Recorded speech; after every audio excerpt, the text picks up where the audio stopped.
Hello बच्चों, अब हम देखने वाले हैं कि कौन कौन सा फैक्टर कंडक्टेंस को अफेक्ट करता है, मतलब फैक्टर अफेक्टिंग कंडक्टेंस। जैसे कि हम लोग पढ़ चुके हैं, कंडक्टेंस एक मेटालिक कंडक्टर होता है और एक इलेक्ट्रोलाइटिक कंडक्टर होता है। मेटालिक कंडक्टर की हम यहाँ बात नहीं कर रहे हैं, यहाँ पे इलेक्ट्रोलाइटिक कंडक्टर की बात करते हैं। और इलेक्ट्रोलाइटिक कंडक्टर में जो होता है, करंट कैरिंग जो होता है वो थ्रू आयन होता है। यहाँ पे सॉल्यूशन में आयन करंट को एक प्लेस से दूसरे प्लेस पे कैरी करके ले जाता है। तो हम लोग जो बोलते हैं कि factor affecting electrolytic conductance, electrolytic conductance mainly दो चीजों पे डिपेंड करता है। मेनली बेसिकली बोल सकते हैं यही दो चीजों पे। उसके बाद यही दो चीजों को एक्सप्लेन करने के लिए हम अलग अलग टर्म यूज करेंगे। तो मेन जो दो चीज क्या है, पहला है number of ion in the solution, in the solution. क्योंकि आयन यहाँ पे कंडक्टेंस मतलब करंट को कैरिंग करने के लिए, करंट को एक जगह से दूसरी जगह ले जाने के लिए जो करंट कैरिंग कैरियर क्या है, वो है आयन। तो जितना ज्यादा आयन होगा उतना ज्यादा कंडक्टेंस होगा, उतना ज्यादा कंडक्टेंस होगा। और दूसरा जो है वो है velocity of ion, velocity of ion.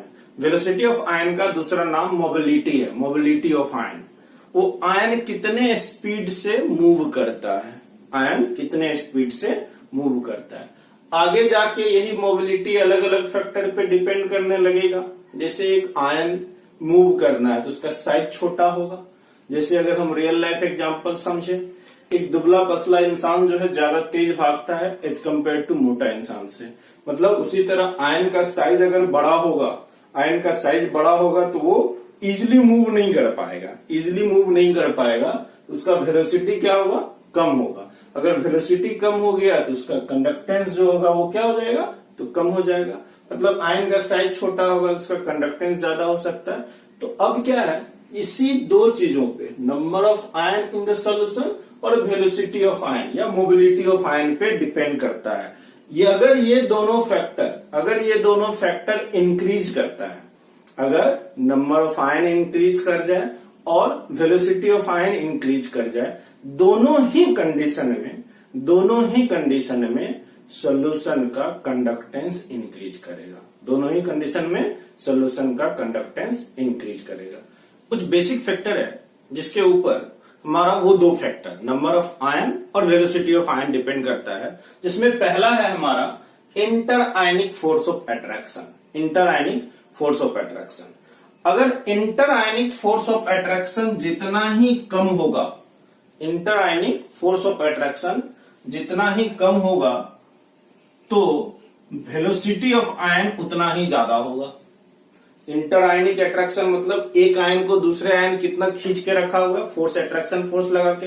अगर अट्रैक्शन फोर्स कम होगा तो उसका वेलोसिटी क्या हो जाएगा, ज्यादा होगा। अगर वेलोसिटी ज्यादा हुआ तो उसका कंडक्टेंस क्या होगा, ज्यादा होगा, उसका कंडक्टेंस ज्यादा होगा। मतलब inter ionic force of attraction, inter ionic force of attraction जितना कम, कंडक्टेंस उतना ही ज्यादा। तो अब क्या हुआ, इंटर आयनिक अट्रैक्शन पे डिपेंड क्या कर रहा है, वेलोसिटी। जैसा कि हम पढ़े थे, कंडक्टेंस मेनली किस पे डिपेंड करता है, वेलोसिटी ऑफ आयन और नंबर ऑफ आयन पे। तो जैसे ही inter ionic force of attraction घटा, वेलोसिटी ऑफ आयन बढ़ा, वेलोसिटी ऑफ आयन बढ़ा तो कंडक्टेंस हमारा बढ़ जाएगा। दूसरा है पोलैरिटी ऑफ द सॉल्वेंट। दूसरा क्या है, polarity of the solvent. Solvent का अगर डाइलेक्ट्रिक कांस्टेंट का वैल्यू ज्यादा होगा, सॉल्वेंट में अगर डाइलेक्ट्रिक कांस्टेंट, सॉल्वेंट के डाइलेक्ट्रिक कांस्टेंट का वैल्यू ज्यादा होगा, अगर सॉल्वेंट का डाइलेक्ट्रिक कांस्टेंट का वैल्यू ज्यादा होगा तो इसका आयोनाइजेशन और पोलैरिटी ज्यादा होगा। क्या होगा, पोलैरिटी ज्यादा होगा। अगर डाइलेक्ट्रिक कांस्टेंट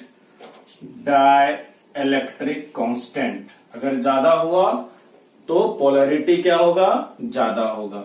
अगर पोलैरिटी ज्यादा होगा तो कंडक्टेंस भी ज्यादा होगा, पोलैरिटी ज्यादा हुआ तो कंडक्टेंस भी ज्यादा। तीसरा फैक्टर है विस्कोसिटी ऑफ द मीडियम। अब ये विस्कोसिटी वर्ड समझो, विस्कोसिटी होता क्या है। हम लोग सब कोल्ड ड्रिंक तो पीते हैं, गर्मी में कोल्ड ड्रिंक पीते रहते हैं। अब समझो मैं दो टाइप की कोल्ड ड्रिंक की बात करता हूं, एक माजा और एक मेरिंडा। दोनों लगभग सेम कलर का दिखता है, ऑरेंज कलर का, है ना, दोनों सेम कलर का दिखता है। मगर अब एक जो होता है ना डाइल्यूटेड टाइप का होता है और दूसरा क्या है कंसंट्रेटेड टाइप का होता है। माजा जो है पूरा कंसंट्रेटेड गाढ़ा होता है, जबकि हमारा मेरिंडा जो है तो डाइल्यूटेड होता है। वो जो गाढ़ा है वो क्या बोलते हैं, उसका विस्कोसिटी ज्यादा है। जैसे बोल सकते हो हनी का विस्कोसिटी क्या है, ज्यादा है ना। हनी का विस्कोसिटी क्या है, ज्यादा। अब मान के चलो हनी है, इसे हुआ, अब हम उसमें क्वाइन डालते हैं। एक क्वाइन अगर डालेंगे तो क्या होगा, हनी में क्वाइन बहुत ही धीरे धीरे धीरे धीरे नीचे जाएगा। जबकि वहीं उसी जार में अगर हम सिंपल वाटर, प्लेन वाटर रख दे और उसमें अगर हम क्वाइन को ड्रॉप करेंगे तो तुरंत से नीचे चला जाएगा, क्योंकि प्लेन वाटर का विस्कोसिटी कम है। प्लेन वाटर का विस्कोसिटी कम है और हनी का क्या है, विस्कोसिटी ज्यादा है। हनी का विस्कोसिटी ज्यादा। अब ये समझो, अगर मैं उस क्वाइन को एज ए आयन कंसिडर करता हूं, उस क्वाइन को एज ए आयन कंसिडर करता हूं, तो बताओ आयन कहां पे इजिली मूव करेगा, प्लेन वाटर में या हनी में? तो तुम्हारा आंसर होगा कि सर प्लेन वाटर में मूव करेगा, क्योंकि प्लेन वाटर का विस्कोसिटी क्या है, प्लेन वाटर का विस्कोसिटी कम है। विस्कोसिटी कम होने के कारण आयन का वेलोसिटी ज्यादा होता है ना। आयन का वेलोसिटी हम लोग यहां क्या बोलेंगे, अगर हमारा विस्कोसिटी कम होगा, विस्कोसिटी कम होने के कारण आयन का वेलोसिटी जो क्या होगा, आयन का वेलोसिटी ज्यादा होगा। वेलोसिटी ज्यादा होने के कारण उसका कंडक्टेंस भी क्या होगा, ज्यादा होगा। उसका कंडक्टेंस ज्यादा होगा। नेक्स्ट आता है टेम्परेचर। टेम्परेचर बढ़ाने से किसी भी सॉल्यूशन का कंडक्टेंस बढ़ जाता है। टेम्परेचर को अगर हम बढ़ा दें, कोई भी सॉल्यूशन है, चाहे वो स्ट्रॉन्ग इलेक्ट्रोलाइट का सॉल्यूशन है, चाहे वो वीक इलेक्ट्रोलाइट का सॉल्यूशन है, उसका कंडक्टेंस क्या होगा, बढ़ेगा ही बढ़ेगा। अब हम यहाँ दोनों को समझते हैं।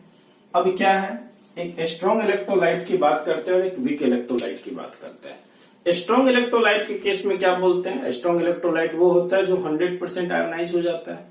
तो यहाँ पे नंबर ऑफ आयन तो इंक्रीज नहीं करता है। टेम्परेचर बढ़ाने के कारण नंबर ऑफ आयन इंक्रीज नहीं करता है।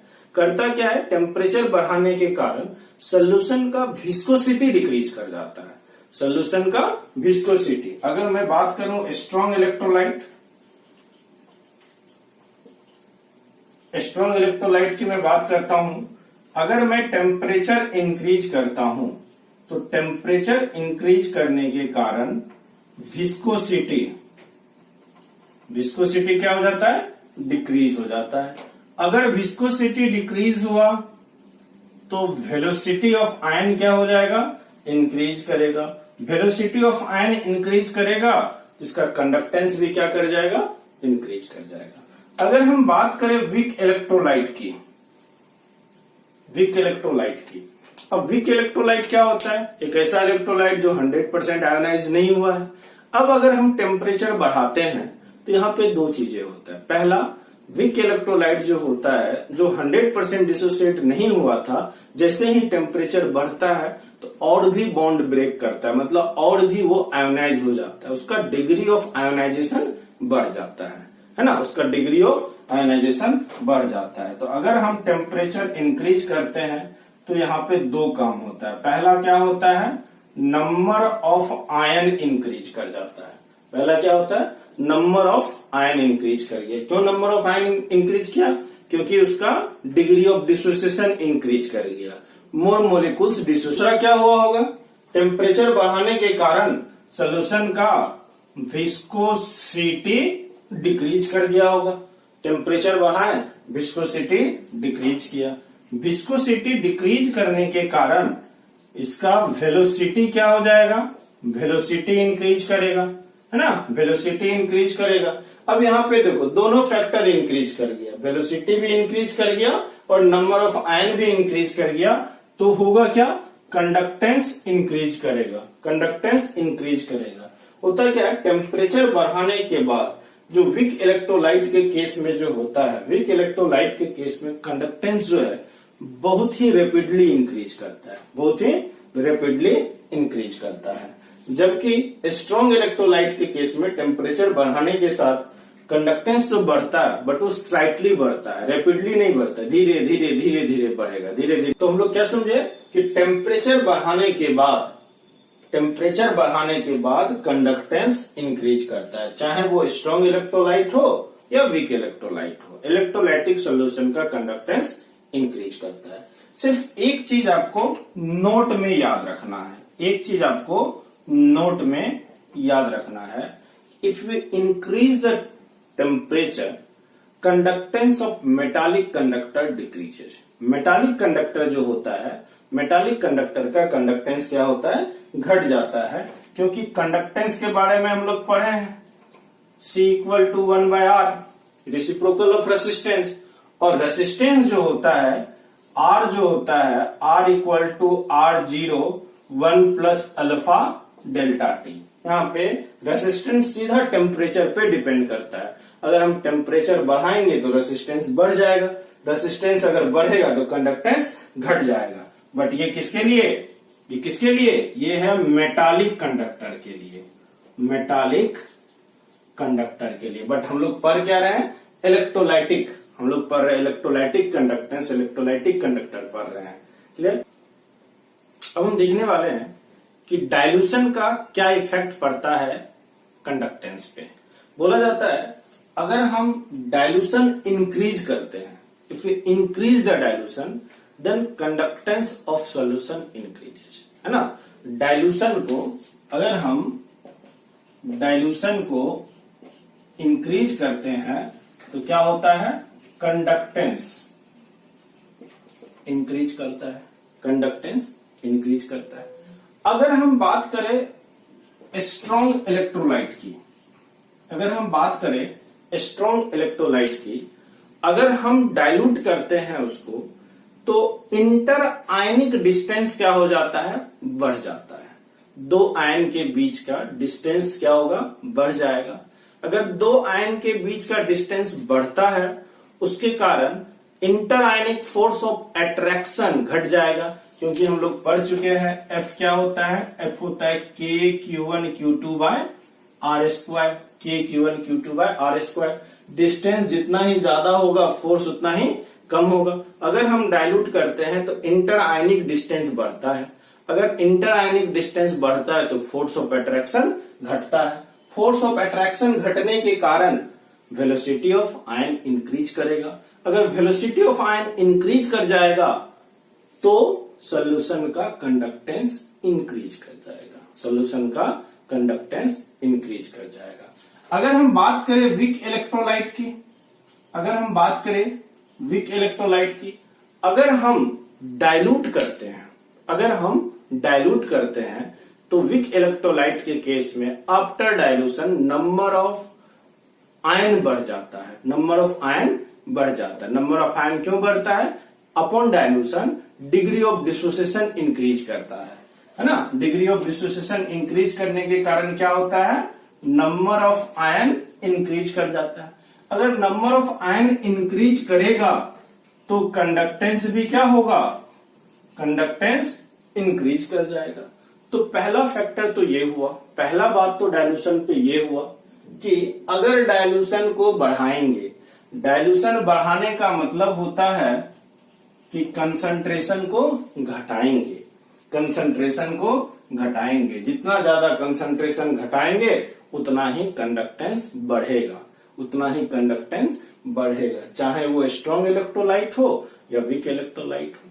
बट होता क्या है, स्ट्रॉन्ग इलेक्ट्रोलाइट के केस में स्लाइटली इंक्रीज करता है। क्यों, क्योंकि स्ट्रॉन्ग इलेक्ट्रोलाइट के केस में हमने क्या बोला, सिर्फ इंटर आयनिक डिस्टेंस बढ़ता है, उसके कारण फोर्स ऑफ अट्रैक्शन घटता है, वेलोसिटी बढ़ता है।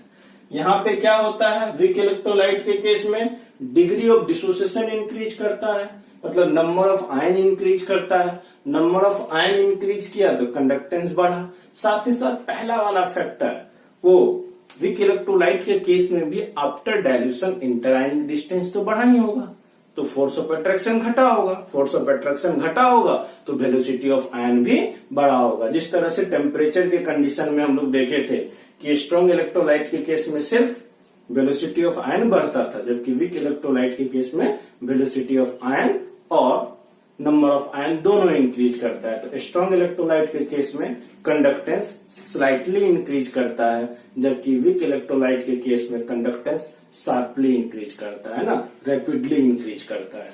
क्लियर है? अब नेक्स्ट पॉइंट, अगर हम डाइल्यूशन बढ़ाएंगे तो स्पेसिफिक कंडक्टेंस घट जाएगा हमारा। क्यों? कि स्पेसिफिक कंडक्टेंस क्या था? Conductance of 1 ml of solution. 1 ml solution का जो कंडक्टेंस होता है उसी को हम लोग स्पेसिफिक कंडक्टेंस बोले थे। अगर हम सॉल्यूशन को डाइल्यूट करेंगे तो number of ion present in 1 ml of solution क्या हो जाएगा? डिक्रीज कर जाएगा। Number of ion present in 1 ml solution decrease कर जाएगा। अब नंबर ऑफ आयन पर ml सॉल्यूशन डिक्रीज कर जाएगा तो उसका कंडक्टेंस भी क्या करेगा? डिक्रीज कर जाएगा। अगर उसका कंडक्टेंस डिक्रीज किया तो वही तो कंडक्टेंस को स्पेसिफिक कंडक्टेंस बोले हैं कि 1 ml का जो कंडक्टेंस होगा उसको क्या बोलेंगे? Specific conductance. मतलब अगर हम डाइल्यूशन को इंक्रीज किए तो हमारा स्पेसिफिक कंडक्टेंस के क्या कर जाएगा? डिक्रीज कर जाएगा। नेक्स्ट जो है हमारा वो क्या है?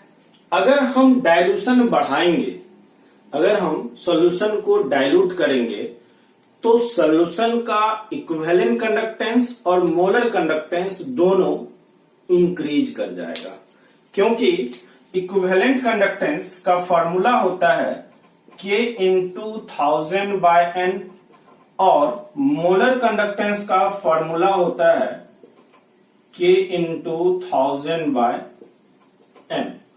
अगर हम सॉल्यूशन को डाइल्यूट करेंगे तो नॉर्मलिटी भी घटेगा और मोलरिटी भी घटेगा।